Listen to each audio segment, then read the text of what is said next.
Hi all, welcome to English care.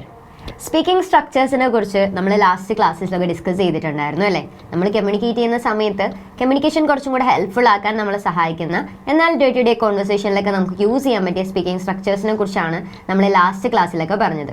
അതേപോലെ ഒന്നാണ് നമ്മൾ ഇന്ന് ഡിസ്കസ് ചെയ്യാൻ പോകുന്നത്. നമ്മൾ പറയാറുണ്ടല്ലേ, എനിക്ക് എവിടെ പോകണമെന്നറിയില്ല, എനിക്ക് എവിടെ നിന്ന് തുടങ്ങണമെന്നറിയില്ല, എനിക്ക് ആരോട് പറയണമെന്നറിയില്ല, എനിക്ക് എന്ത് പറയണമെന്നറിയില്ല. ഇങ്ങനെയൊക്കെ നമ്മൾ എപ്പോഴും മലയാളത്തിൽ പറയാറുണ്ട് അല്ലേ. ഇതെങ്ങനെ ഇംഗ്ലീഷിൽ പറയാൻ നോക്കിയാലോ? ഒരു എക്സാമ്പിൾ പറഞ്ഞുതരാം. I don't know what to speak. I don't know what to speak എന്ന് വെച്ചാൽ എനിക്കെന്ത് പറയണം എന്നറിയില്ല. എനിക്ക് എവിടെ പോകണം എന്നറിയില്ല എന്നെങ്ങനെ പറയാം? I don't know where to go. I don't know where to go എന്ന് വെച്ചാൽ എനിക്ക് എവിടെ പോകണം എന്നറിയില്ല. എനിക്ക് എന്ത് ചെയ്യണം എന്നറിയില്ല എന്നെങ്ങനെ പറയാ?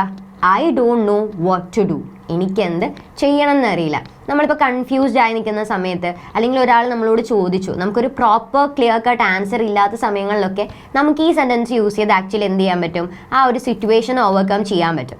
അതേപോലെ നമ്മൾ ചില സാഹചര്യങ്ങൾ പറയാറുണ്ട്, ഇതാണ് ഞാൻ നിന്നെ കാണിക്കാനിരുന്നത്, അല്ലെങ്കിൽ ഇതാണ് ഞാൻ നിന്നോട് പറയാനിരുന്നത്, ഇതാണ് നിന്നിൽ നിന്ന് ഞാൻ കേൾക്കാനിരുന്നത് എന്നൊക്കെ നമ്മളെപ്പോഴും പറയാറുണ്ട് അല്ലേ. അതെങ്ങനെ ഇംഗ്ലീഷിൽ പറയാമെന്ന് നോക്കിയാലോ? ഒരു എക്സാമ്പിൾ പറയാം. This is what I wanted to hear from you. ഇതാണ് എനിക്ക് നിൻ്റെ അടുത്ത് നിന്ന് കേൾക്കാനുള്ളത്. അപ്പോൾ നമ്മളിപ്പോൾ ഒരു ഫ്രണ്ടിനെ ഒരു കാര്യം കാണിക്കാൻ വേണ്ടി ഇരിക്കുകയാണ്, നമ്മളത് കാണിച്ചു കൊടുത്തു, ആൾ ഭയങ്കര ഹാപ്പിയായി. അപ്പോൾ നമുക്ക് പറയാം, this is what I wanted to show you. ഇതാണ് ഞാൻ നിന്നെ കാണിക്കാനിരുന്നത്. അല്ലെങ്കിൽ നമ്മൾ എന്തെങ്കിലും ഒരു കാര്യത്തിനെ പറ്റി ആളോട് പറഞ്ഞു, അപ്പോൾ ആൾ നമുക്ക് പോസിറ്റീവായിട്ടൊരു റിപ്ലൈ തന്നു, നമ്മൾ ആഗ്രഹിച്ച പോലത്തെ ഒരു റിപ്ലൈ തന്നെങ്കിൽ we can say that this is what I wanted to hear from U.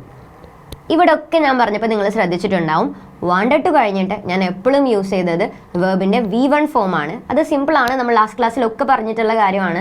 നമ്മൾ എന്തെങ്കിലും ടു വെച്ചിട്ട് പറയുകയാണെങ്കിൽ അതിനുശേഷം നമ്മൾ യൂസ് ചെയ്യേണ്ടത് എന്താണ്? വേർബിൻ്റെ ഫസ്റ്റ് ഫോമാണ്. അപ്പം ഇന്ന് നമ്മൾ 2 ടെക്നിക്സ് പഠിച്ചു. ഒന്നാമത്തത് എന്താണ്? I don't know what to speak. എനിക്ക് എന്ത് സംസാരിക്കണം എന്നറിയില്ല. അതായത് നമുക്ക് എന്തെങ്കിലും ഒരു കാര്യം അറിയില്ല എന്ന് പറയുന്ന സാഹചര്യങ്ങളിൽ ഈ ടെക്നിക്ക് യൂസ് ചെയ്ത് സംസാരിക്കാം. നമുക്ക് ആരോടെങ്കിലും ഇതാണ് ഞാൻ ചെയ്യാനിരുന്നത് എന്ന് പറയുന്ന സാഹചര്യങ്ങളിൽ this is what I wanted to do. ആ ഡു എന്നുള്ളതിൻ്റെ അവിടെ നിങ്ങൾക്ക് ഏത് വേർബ് വേണമെങ്കിലും യൂസ് ചെയ്യാം. അപ്പോൾ ഈ 2 ടെക്നിക്കും ആക്ച്വലി നമ്മുടെ കമ്മ്യൂണിക്കേഷന് ഹെൽപ്ഫുൾ ആണ്. Thank you.